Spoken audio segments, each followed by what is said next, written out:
terra, propriedade, imóveis, capital produtivo, capital especulativo, investimentos financeiros, sempre foram concentrados.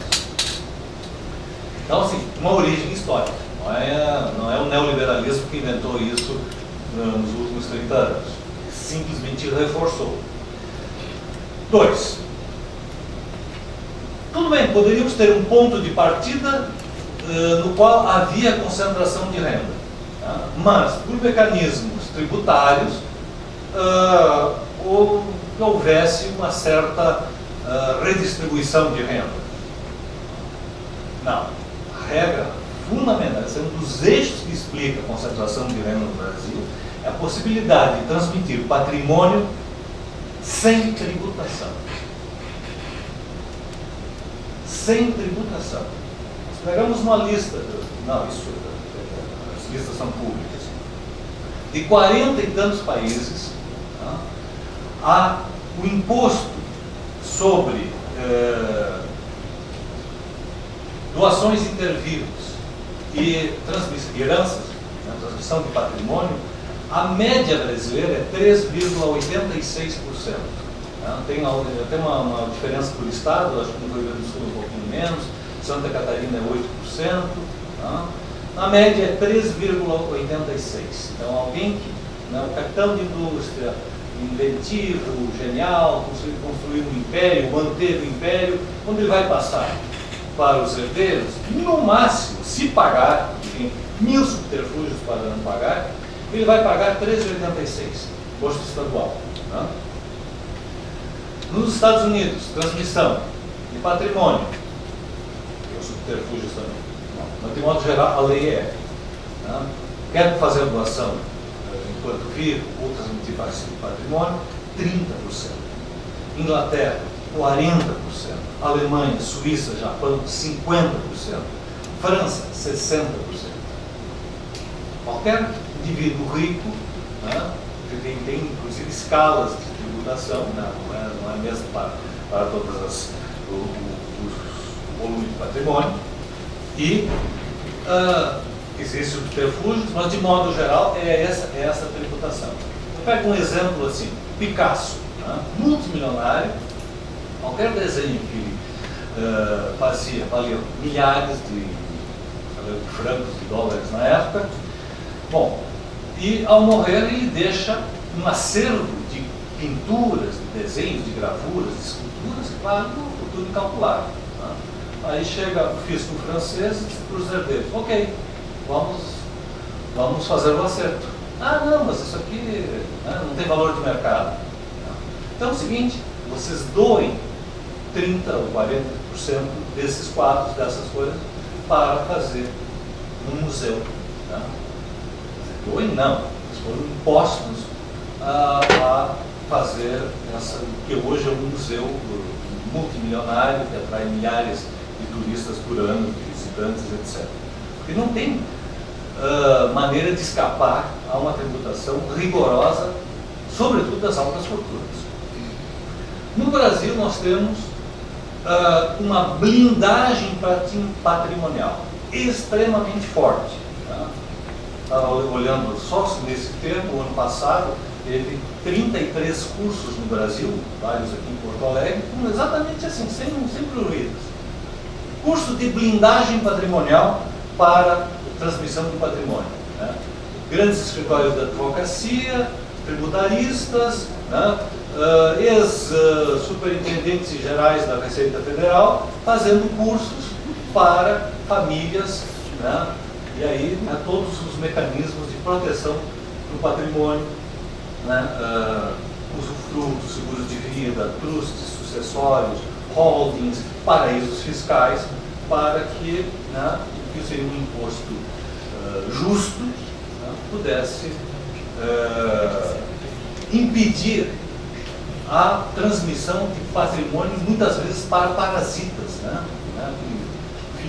O neto, bisneto, nunca fez nada, ele vai viver a vida toda, né, um capital e eventualmente um parente produziu. Né? E isso se dá em todas as áreas. Vocês sabem que os netos, acho que o Tom Jobim, né, ganham milhares de reais, né, pelos direitos autorais, e eles têm um mecanismo do Tom Jobim, que já faleceu há bastante tempo, e com isso, né, reproduzem e tem mecanismos para a proteção desses rendimentos praticamente perpétuos. Bom, então, patrimonialismo, transmissão do patrimônio sem tributação, e aí depois acho que o Marcelo vai falar com mais detalhe, a questão da estrutura tributária que penaliza assalariados, pensionistas, aposentados, funcionários públicos, né, funcionários do setor privado, que já têm o seu rendimento tributado na fonte. Eu vou pegar um exemplo só, que eu acho assim absurdo. Vários de vocês aqui devem ter uma renda de no mínimo R$ 3.800 por mês. Se vocês receberem R$ 3.800 por mês, vocês vão pagar, ficado o percentual 22,5 menos a parcela dedutível, vocês vão pagar R$ 225 por mês de imposto de renda compulsoriamente. Né? Corresponde a 6%. 6% sobre 3.800, que é o quê? 5 salários mínimos, mais ou menos. Nessa sala tem um multimilionário que recebe 30 milhões de reais por mês e não vai pagar um centavo.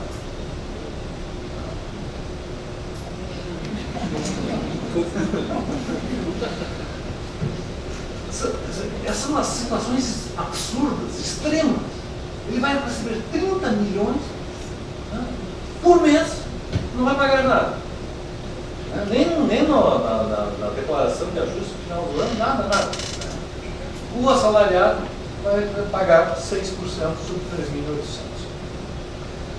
O imposto de renda, né, então isso, dimensões da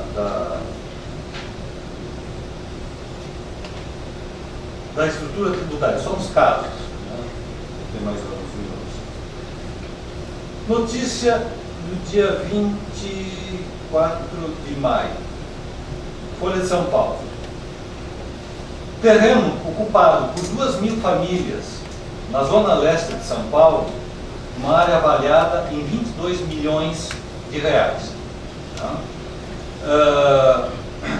A empresa, bom, é notícia pública, eu posso dizer.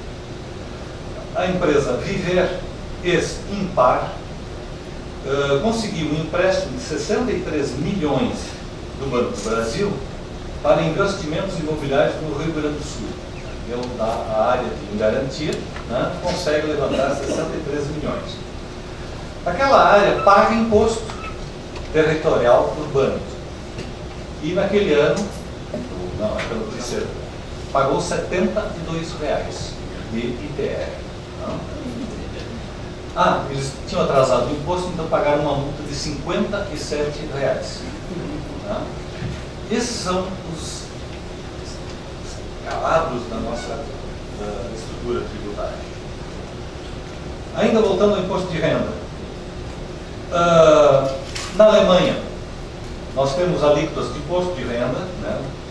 O mínimo é 22,9, o máximo é 53. Na Bélgica, 5,55. Estados Unidos, né, o berço do capitalismo adorado, 15%, 40%. Né? Brasil, 7,5%, máximo 27,5%. Essa foi uma das primeiras medidas que o Fernando Henrique adotou em 94, o presidente. Né? Havia uma alíquota maior, 37,5%, né? 35%, né? Vamos baixar para 37%.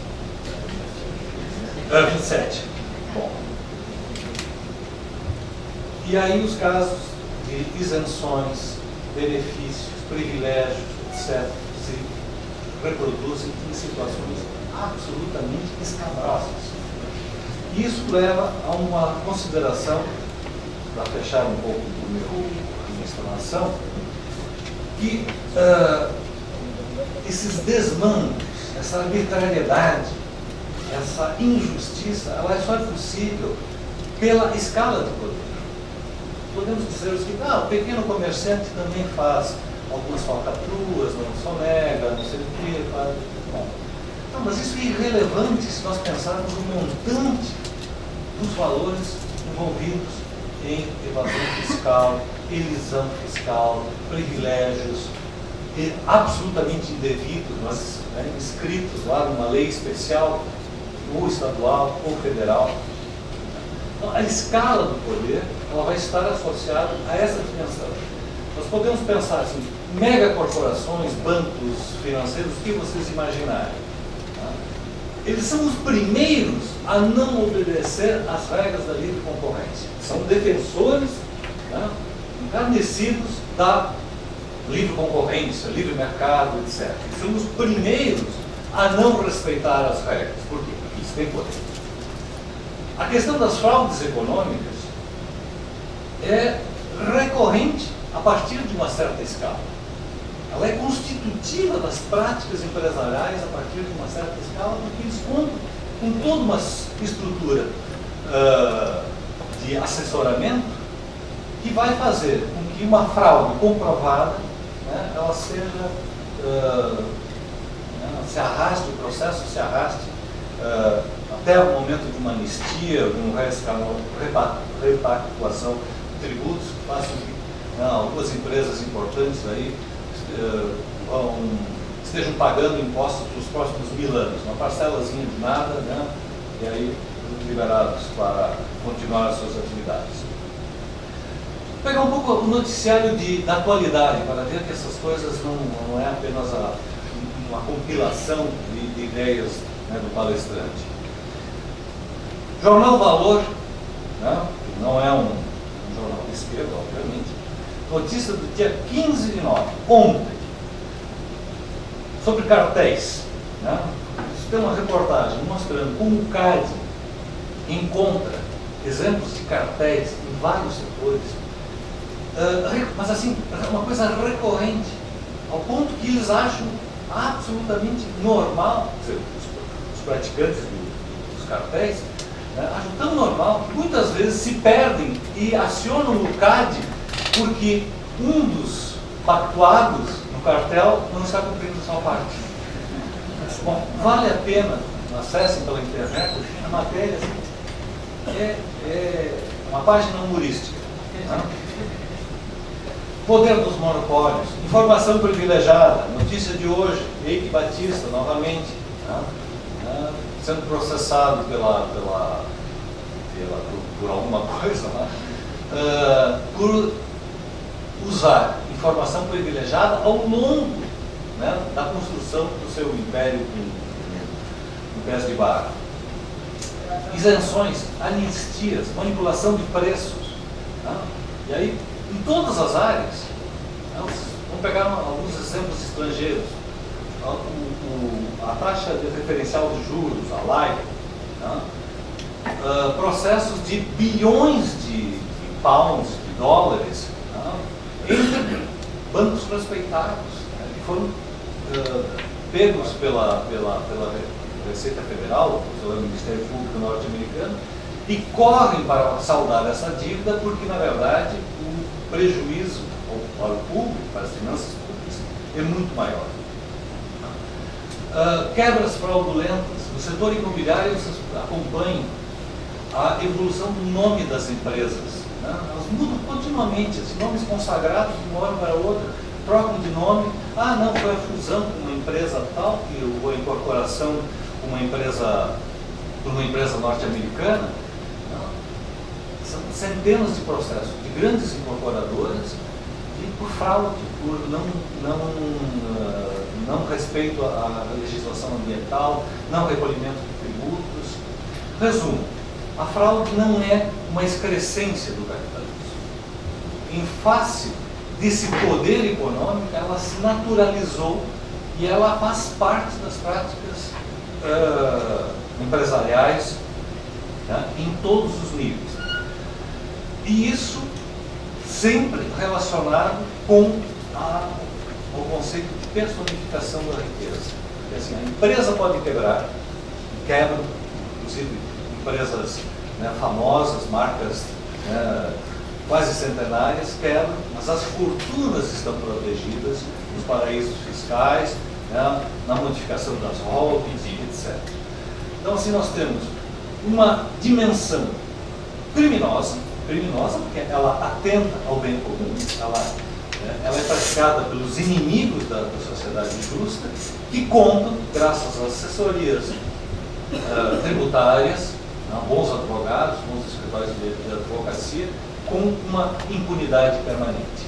Então, assim, nós temos um processo histórico concentracionista, ele se amplia nesses últimos 30 anos, ele assume volumes jamais vistos na história da humanidade e, mesmo com problemas, a crise vai acontecer, as pessoas beneficiadas preservam seu patrimônio e sua renda. Então, isso é um tema da maior importância, não é um tema secundário, ele vai envolver finanças públicas, moralidade pública e justiça social. Obrigado.